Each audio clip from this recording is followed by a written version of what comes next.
Hi guys, so you'd have seen in my little video yesterday, or my little spoof video, that yeah, I've got some sprues that you guys have been sending in that have got bits on, which is awesome, because I can do a bit of kit bashing with these. So I have brought a couple of sets of my own, and I kind of bought these actually ages ago, because I was going to do some kit bashing. But like many a thing, I buy stuff, it kind of sits on a shelf for, well, a few months, before I kind of like get around to doing anything with it. So yeah, I've got a couple of sets here that I like the idea of doing something with. So I do like the old Necromunda sort of style, sort of Mad Max, Judge Dredd sort of look. And yeah, these Ogryn slaves, I just love the look of these. But obviously, I kind of like the look of orcs more.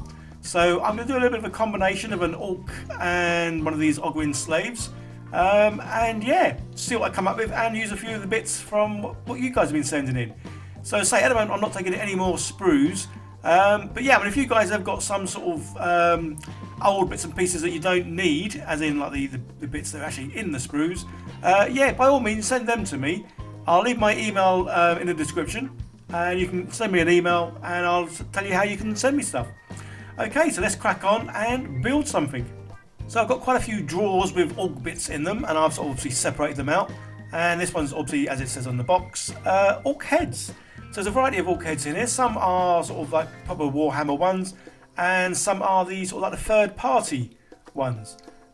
Just because they do quite a variety of, well, different types of heads basically. So yeah, got a few bits and pieces in here. But I kind of like the idea of using one of these ones with the Mohawk. Oh, that looks quite cool. I think that that head on a rather large, chunky, beefy body, yeah, will look quite cool. So I'm using this slave Ogryn gang group of people, mainly because I love the size of the bodies. They're nice, they're big, they're chunky, bit of muscle, and obviously they've got like robot parts, which are always a winner.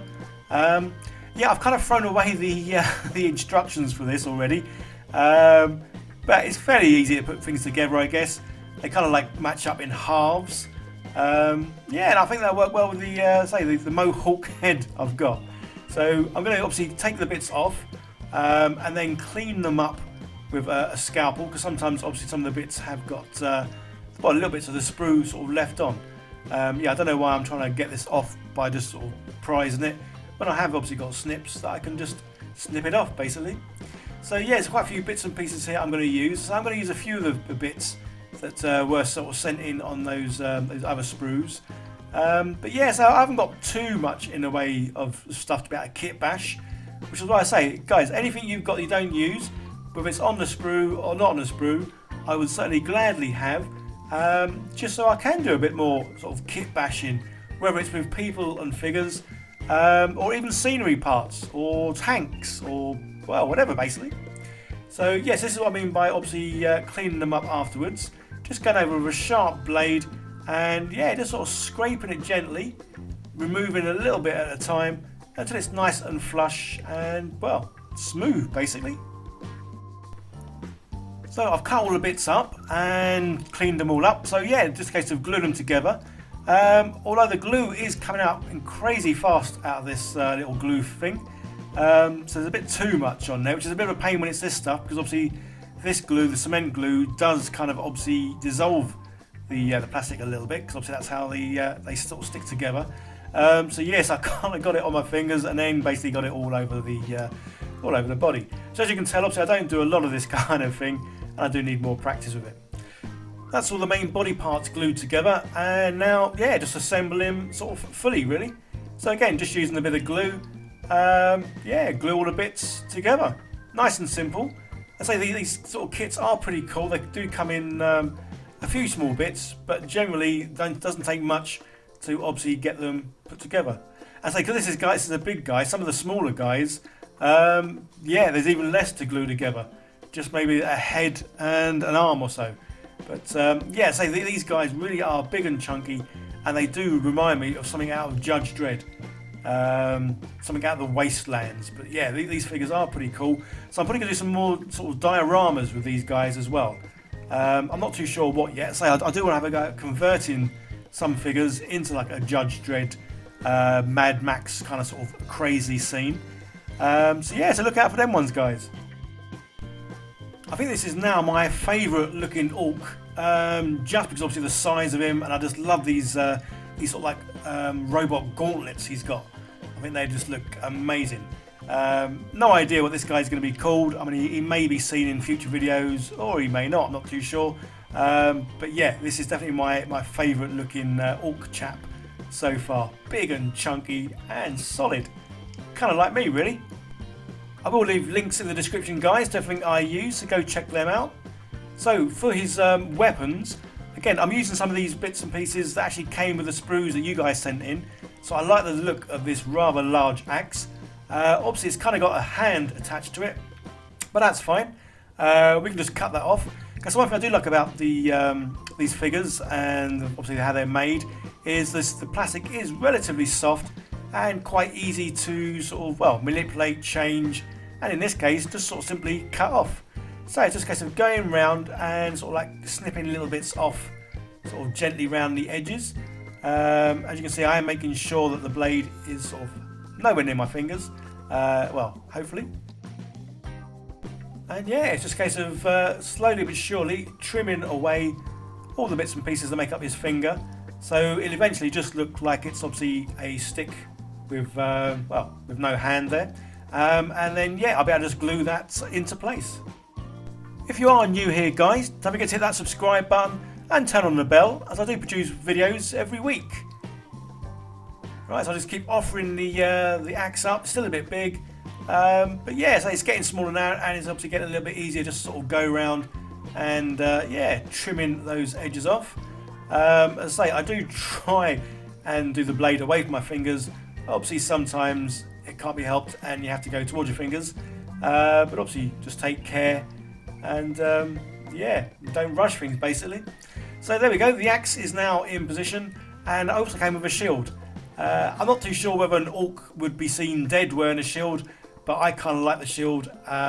Basically, it gives me more of a gladiator sort of look to this chap, and yeah, so I'm really pleased with how he looks. Obviously, quite a simple little kit bash for my first one, but yeah, I like it, and I look forward to doing more of these kind of things. So now on to the good fun bit of painting. As you can see in the background there, I've got lots of the contrast paints. I just find these a lot easier for my style of painting. Basically, yeah, obviously my painting skills are quite lacking, so using these kind of paints is a bit of a godsend for me. And yeah, using my little sprue holder, which I made, well, I made many months ago, just because obviously this does keep these bottles nice and secure. And to knock this over, you'd have to really give it a good old whack to send it flying across the room, basically. So yeah, the contrast paints, obviously I really prefer these because obviously they kind of have the definition and highlights or lowlights or shadows, I don't know, whatever it is you call it, already sort of like in the paint. So it's almost like a one-use paint. You don't then need to go over with a wash after, which is pretty cool. And yeah, say obviously my orcs, I kind of prefer them to be the lighter green. Just because I think the lighter green, it seems to show off their muscles and definition a bit more. Obviously, everyone's got their own preference on what colour they like their orcs. And I had thought about doing some orcs blue, just as a bit of a complete change and a mix-up. But yeah, this guy I'm going to stick with the green that I like to use. And yeah, then just go over and carefully paint him. As I have primed this guy in a white, obviously sometimes the washes can look a little bit too, well, wishy-washy. So yeah, so I mean the contrast paint. So in some places I probably will go over again with another sort of layer of the contrast paint. Yeah, just building up. So obviously everyone's got their own individual tastes on how they like things to look once painted. But yeah, so I'm basically just trying to have a bit of fun with this and try and enjoy the painting. Which the contrast paints certainly do give me that sort of extra little bit of confidence and enjoyment factor, really. Just because they do have the wash in, so you get that variety of sort of like look, texture, shadows and all that sort of good stuff. So pretty much everything else now on this chap is going to be silver. Obviously there's quite a lot of that, obviously with his axe, obviously his robot arms and obviously the flooring. So yeah, I'm going to go over the whole thing with just a normal silver. Obviously I haven't got any contrast paint in the silver. I'm not sure if you can get contrast paint in silver. Possibly, who knows. But yeah, I'm just going to do a normal sort of silver sort of paint over and then go over it with, well, with a black wash probably. but obviously try not to do too much black wash, because I do have a tendency to, well, to smother things in the black wash, but we shall see, well, coming up really. To stop myself from putting on too much of the black wash, I'm going to use a small brush, and obviously then this way I really can't get sort of too much on there, because as I say, I do sometimes go a bit crazy with the black wash, and yeah, it kind of like turns everything into, well, a dirty rust buckety looking sort of thing. So yeah, I'm going to use a small brush and obviously try and sort of fit it out. I'm going to go over it, and obviously when I do put too much, I'm then going to go over it with a sort of like a dry brush, just to remove any excess really. But yeah, I mean, obviously I want it to look a little bit sort of gungy and sort of like used sort of metal. I say I really am enjoying this guy, and yeah, I do. I love how he looks, because say for me, gladiators I just love, or any kind of knights. Obviously armour, I like it big and beefy, and obviously having robot armour, well, yeah, even better. So I'm going to give him now a bit of a dry brushing. I've got a bit of silver on this, and say this really is a very, very light dry brush. It's hardly even sort of noticeable, but it's just enough noticeable, basically, if that makes sense. So yeah, just get over with this. This is pretty much done now. And yeah, as I say, I'm really pleased with how he's looking, and this is definitely what I'm going to keep on my desk. I may well take him off this stand at a later date, just to make a more of a diorama for him to go into, or I may just use different figures for the diorama. But yeah, keep an eye out for those guys. Okay, so he's pretty much done. Let's get on to the end credits and show you how he looks when he's all finished in front of a decent camera.